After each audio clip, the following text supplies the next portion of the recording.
Let's imagine for a second that you are working in sales. And if you've ever worked in sales before, you know exactly how this process works. Every month, the suits in the corporate office, they give you quotas, sales goals to reach. You're paid a small percentage based on how much you sell. In most cases, companies will have an incentive-based commission structure. For example, you hit your sales goal, your commission's 5%. Let's say your sales goal is $100,000 a month. You hit your goal, your commission that month, $5,000. If you sold 125,000, your commission bumps up to 6%. 150,000, 7%, 200,000, 10%.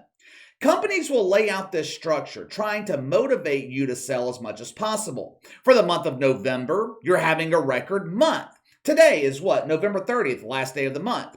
Your sales are already over $200,000. You're excited. Christmas is right around the corner. You're going to be receiving a $20,000 check. The wife is going to be pampered for Christmas. Maybe the girlfriend finally gets that engagement ring that she's been waiting for. The kids, they're going to get the pool in the backyard, something that you will immediately regret when you spend your entire summer fighting off algae. December 15th. December 15th rolls around. Payday.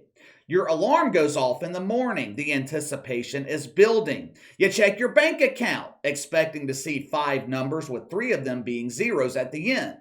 Your account finally pulls up, and you see $7,500. What the hell just happened?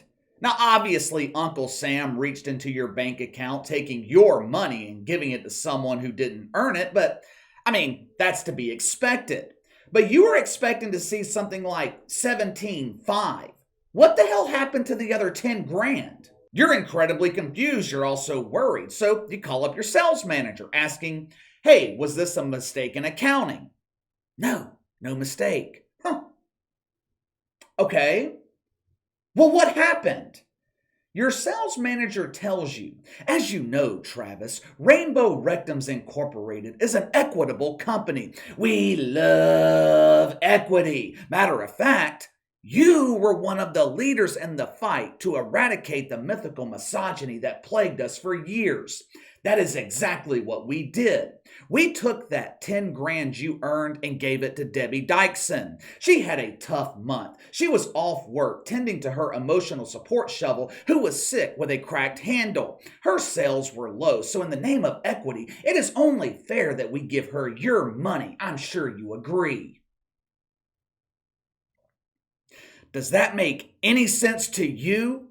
If you were in this situation, your company stealing 10 grand from you and giving it to some useless bum who didn't work, how would you feel about it? Doesn't really matter how you feel because this is what you wanted. This is what equity looks like. And this is exactly what happened to the U.S. men's soccer team yesterday. Yesterday in Qatar, the U.S. beat Iran to advance in the World Cup.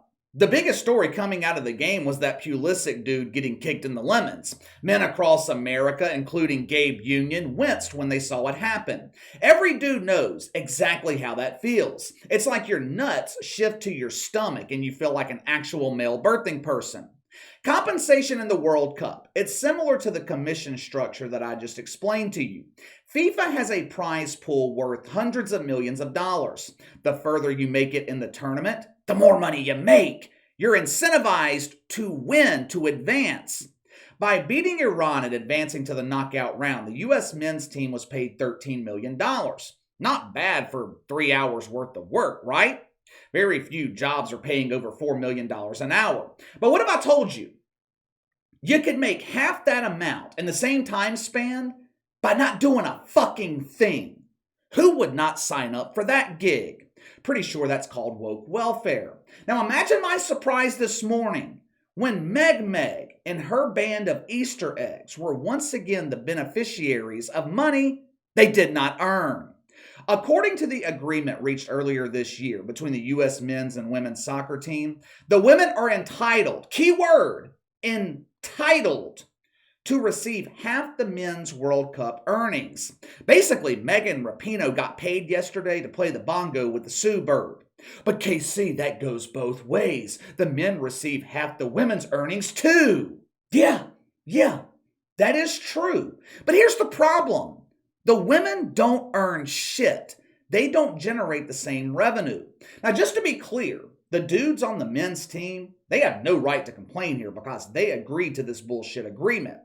This is what equity looks like. You put in all the work, you generate the revenue, and people who contribute nothing reap the rewards. The men are getting screwed here. This year, the total prize for the World Cup, $440 million. Back in 2019, the total for the Women's World Cup, $30 million. Now, anytime this argument comes up, defenders of the Meg point to the fact that the women have won multiple World Cups. It's only fair they're paid what they deserve. Oh, yeah? What do they deserve? Winning doesn't mean you deserve to be paid millions. It all boils down to revenue. Pete Weber is considered by many to be one of the greatest bowlers of all time. His career has spanned over 40 years. You know how much money he's been paid in 40 years? Just over $4 million. He's competed in almost 900 events, was paid around $5,000 per event. This dude's the best of the best, the elite of the elite. And he's earning peanuts. Why? Because no one gives a shit about bowling. It is extremely difficult to compile financial information for soccer. There's so many different events, so many different tournaments, it's hard to tell how much money's generated. When I was doing my research this morning, most media outlets, they reported that the U.S. women generate more revenue than the men. Domestically, that might be true. I can't confirm one way or another. Same thing on the international level. It's complex to figure out. But I can't imagine FIFA pays the women significantly less because they generate more revenue. Doesn't make sense. What I do know, here in the United States, women's soccer is far less popular on television and in attendance than men's soccer. The MLS Championship game on Fox earlier this month, 2.1 million viewers. The NWSL Championship on CBS last month, 915,000. Terms of the World Cup, back in 2019, the women drew 14.3 million viewers. Now that was in the final, the championship, biggest game of the tournament. Last Friday, the men's group play match against England, 15.4 million. 2021, the U.S. women averaged 401,000 viewers in friendlies and tournaments like the She Believes Cup. Yeah. She believes no one is watching this shit. The Olympics were also included in that number. How'd the men do? Between friendlies, the Gold Cup, and qualifying matches for the World Cup, the men averaged 1.5 million viewers. Am I the only one that sees the huge disparity here? Yeah, the women pop a big number when they make it to the championship in the World Cup. But that's the exception to the rule. When you look at the averages, no one cares about women's soccer. Just like with women's college basketball, people will tune in during big games, big events, once or twice a year. But on average, they're not drawing anywhere close to the same audience as the men. Now, call me a skeptic, but I am not buying this media bullshit that the women generate more revenue. How? Someone please explain to me how it's possible. I admit I'm not too familiar with soccer, but these numbers do not lie. This year, the NWSL averaged 7,900 a game. Now, that figure is largely propped up by two teams, Angel City FC and Portland. Over half the league can't draw flies to fresh Suberg droppings. Average MLS attendance, over 21,000. The top two teams in the NWSL in attendance wouldn't make the top 14 in Major League Soccer. Look, I don't have a dog in this fight. I could not give a fuck less about soccer. I know a lot of people like it. Some even try calling it football. I've never understood the appeal. I tried to watch that game yesterday between the U.S. and Iran while prepping my video. I want to support the U.S. dudes on a global stage, but I'm not going to lie. The shit was boring. It was boring. Now, a lot of that has to do with the fact that I just don't understand the game. I don't understand soccer. It's just not for me. But anyway, You get the point. I don't have a dog in this fight. If the women are generating more revenue than the dudes, they should be paid accordingly. I just don't see it. I do not see how it's possible that they even come close to generating just equal revenue, much less generating more. The men are tripling their television ratings. Attendance ain't even close. Last year, the U.S. women's national team averaged 12,700 a game. The men, over 25,000. Well, KC, if the women aren't generating more revenue, how did they win their lawsuit? They didn't. If I had to guess, that lawsuit goes before a judge, they lose the case. The lawsuit was settled out of court. More than likely, the men's side got tired of dealing with this bullshit, tired of hearing the constant complaining, and the women knew that they were going to lose the case, so they settled for $24 million, which went into the pockets of a select few. Oh, and they won equal pay in the World Cup, which means the men do all the work, and useless shit fucks like Megan Rapinoe get paid for it.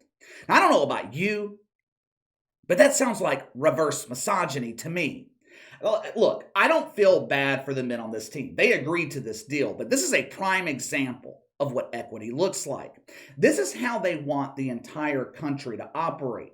They want the system set up to where you're not paid on your accomplishments. You're not paid on your skills, your knowledge, your hard work. You are paid based on your status, how many marginalized groups that you decide to join. And everyone's paid the same. There is no incentive to perform. That system is unsustainable. But anyway, time for me to go to lunch. Let me know what you think. The U.S. men advanced to the knockout round, securing a $13 million paycheck, half of which goes directly to the women. Well, the women and the prepubescent boy. Am I the only one that thinks this is bullshit? Sound off in the comments below. Make sure to like and subscribe. Click the notification bell to receive all notifications from the channel. Best way to contact me is by email at btlkc84@gmail.com, KC_BTL84 on Twitter. I'll see you guys later.